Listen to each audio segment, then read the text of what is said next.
It's what Chief Justice Robertson wants you to know about. He doesn't care that much. He's just in the Supreme Court. Really, but I think the ones that don't want you to know are probably, the oil companies. They're making billions of dollars off the Saudis. And they don't want probably those other, I don't know, they have some, money interest, and they're probably keeping, that if the conglomerates are right in bed with the sponsors, they're telling the sponsors exactly what not to say, and the chances are this is probably the reason they haven't driven this point home, but I think it's important. And, it's what Al Gore said when he was talking about the major media is not telling everything they should be. The free expression of ideas isn't coming through. And another thing I think that's a problem, and that has to do with Tom Cruise. Well, Tom Cruise was on a morning show, and he brought up, now I'm not saying that this is what happened, but it looks funky. I mean, here he is on a morning show. It was NBC, I think. I don't know which one, and he's a what's they call that, Scientologist. They don't believe in medications or whatever, and he was saying that we were an over-medicated society. Well, the next thing you know, all of a sudden he's disbanded from Paramount. That may be just a coincidence. I don't know. But it bothers me. I'm not saying that that's why he was banned. I don't know.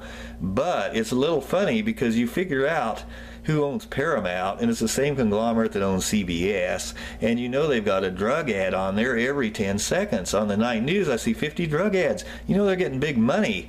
And so here Tom Cruise, he's not even on CBS, he's on one of the others, and he can't even criticize the drug companies. And because of it, to me that's like organized crime a little bit, but if that's what happened, but it wouldn't surprise me if that's why he wasn't let go by Paramount. But I'll admit I don't know. And the other thing was that you had this guy that did the shooting in Colorado, and he'd written a paper that had to do with saying basically that the drug companies, that most of these drugs that the mental patients were on were not doing them any good. Well, they said his grades were pretty good, and there were several colleges that wouldn't take him.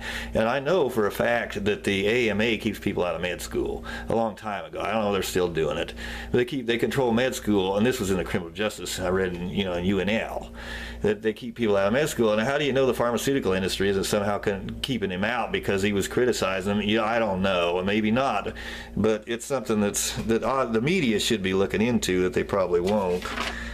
Okay, what else? Scott McClellan.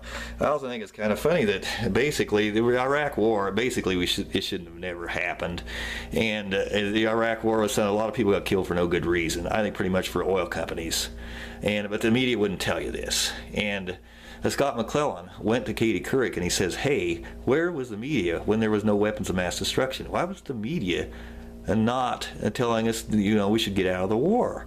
And the reason why, I think, because the conglomerates owned it and they were afraid of the public. And they were putting their wallet over the First Amendment. And why would Scott McClellan, he worked for Bush, why should he have to go over to Katie Couric and ask her, hey, where was the media, when he's on the Republican Party? And that doesn't look too good. And also that, another person, they said when he died, Norman Schwarzkopf opposed the Iraq War as soon as he found out there were no weapons of mass destruction. Well, Colin Powell resigned, so I doubt if he supported either. So where the hell was the media? The media should, and probably because of the conglomerates that owned it, they're afraid of people calling in. And so it sounded like the Dixie Chicks were a lot smarter than anybody knows. Anyway, there's the Iraq War. I guess that's okay. It's enough for now.